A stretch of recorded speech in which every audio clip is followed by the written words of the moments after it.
I think City, do you know what, the way that team keeps evolving, the way the manager Stone's now going into midfield, brilliant, isn't it? So he's not going from a right-back position the other night, he's going from a centre-half position. So I think the manager there's quite magnificent. I think they're at full tilt now, they're at boiling point, which he couldn't quite get earlier in the season. Haaland as well with his goals is a really good addition. He had an assist and a goal the other night. I thought there were so many good performances from the City team. They're all clicking now all at once.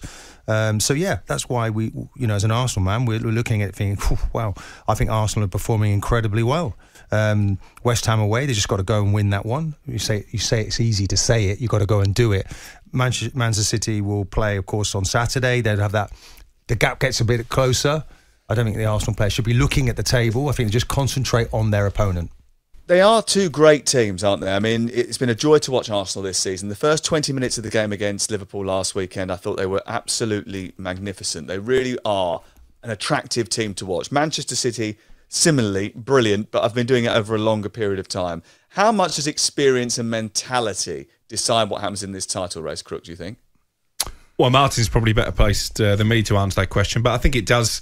It works both ways because for me, still, all of the expectation is on Manchester City because they are the finished article in many ways. They're used to completing this course and jumping the final fence and crossing the winning line. If we're using Grand National analogies, you look at Arsenal.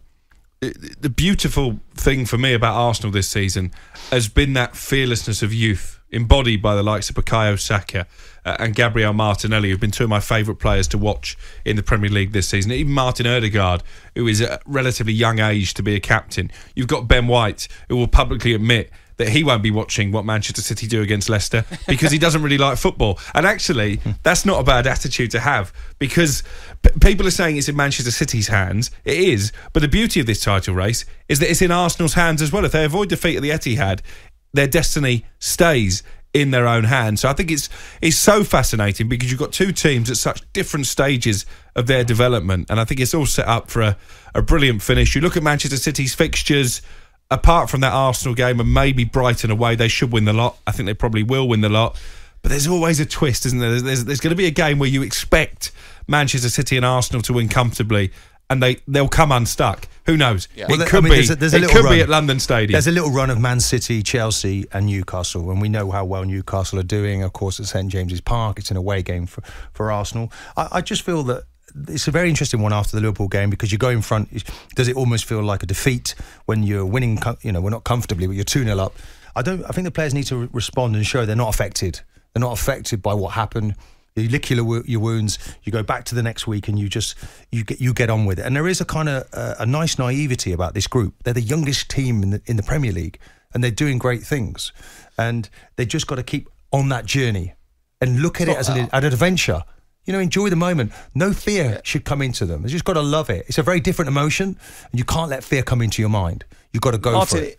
Are they slightly helped by the fact that they have less fixtures than Manchester City? Manchester City are playing every 3 days between now and the end of the season. They could have as many as 15 games between now and the end of the campaign if things go their way. Whereas Arsenal have got nothing else to worry about apart from the Premier League. They've been slightly helped as well by the fact that after the Manchester City game, their game with Chelsea has been moved to the following week. Those two games, by the way, absolutely pivotal. In fact, Southampton on Friday night next week, Manchester City away and Chelsea at home. All three of those games are live on talkSPORT, live and exclusive to talkSPORT. So it's definitely the place to be. If indeed that they managed, to get over the line, will it be because their course has been a little bit less arduous? Yeah, I think I said it was almost a blessing in disguise. I don't know how to say that when you go out of a competition, but that obviously thinned things out from an Arsenal point of view. They've already had, 1 or 2 injuries, key players out. Saliba's not available right now. Tomiyasu is out for the rest of the season. Jesus just coming back. Thought he looked brilliant, by the way, at the weekend. But, we weren't even in Europe last season. So Arsenal's squad, they're not carrying the same number of players. This is about developing, building a group and a squad. Whereas Man City have had 10 years of successive Champions Leagues. All the wealth that comes from that. Their squad is packed out with players. I mean, when I look at the way this team is... Grealish now is actually playing now the best football I've ever seen him play.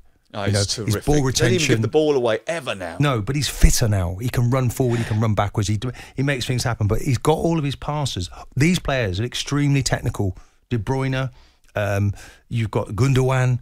He's got all of his passes of Bernardo Silva.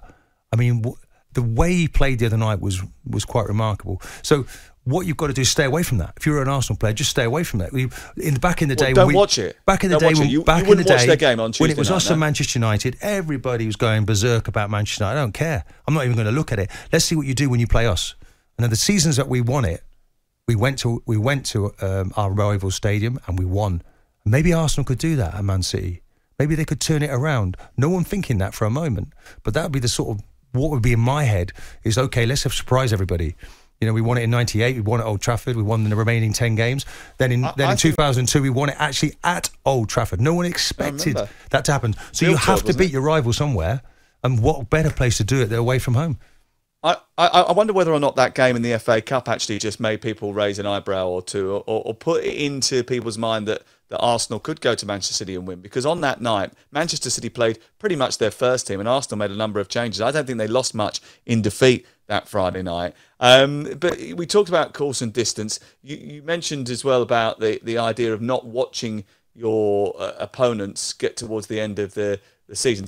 Is that because we would be frightened to watch them? You would be sort of affected by the quality of their play? It would play on your mind? No, because it's what we do that matters.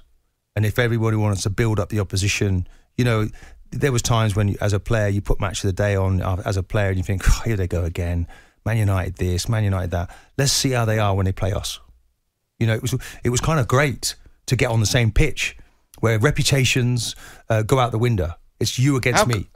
How good is it, though, Crook, to have a title race like this for the Premier League? I think it's fantastic, and I agree with you in lots of ways. I think, of course, you do. If we can put a neutral, that's not normally the case, but if we can put a neutral hat on for the good of the Premier League, Arsenal winning it would be a fantastic story. I don't think we want to see Manchester City win it again. I don't think there's Man United fans out there thinking that. I don't think there's Spurs fans out there thinking Man United that. fans don't want Man City to win it. It's a day of honesty on this show today. Well, I don't think they're thinking that. But what makes it unbearable professionally is people like Martin Keown and my father-in-law who are going to be so unhumble in victory if it does happen. And that's why they're trying to be humble now. True. And so it's not our title to win, it's Manchester City's. No, it's not. You're 6 points clear. That's not at all, because whenever we were able to win the league, or whenever, you know, I've been on the receiving end of Spurs, I've always been very gracious. And I actually thought Spurs this year were going to do a whole lot better than they did. I thought it was the strongest Spurs squad I've seen in years.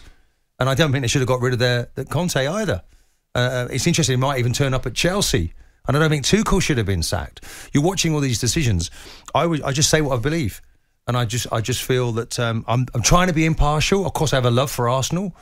But I just think we just need to keep a lid on it in terms of, because what Arsenal are up against, Man City are absolutely unbelievable. They're up against the best team at closing out a season. City have collected 145 points in the last 10 matches of the last 6 seasons combined. It's more than any other team. It's an absolutely outrageously good record, and it's to do with mentality, isn't it? And experience does go a long way, doesn't it? These are cup finals, Sam. These are cup finals for Man City, playing every game on the edge.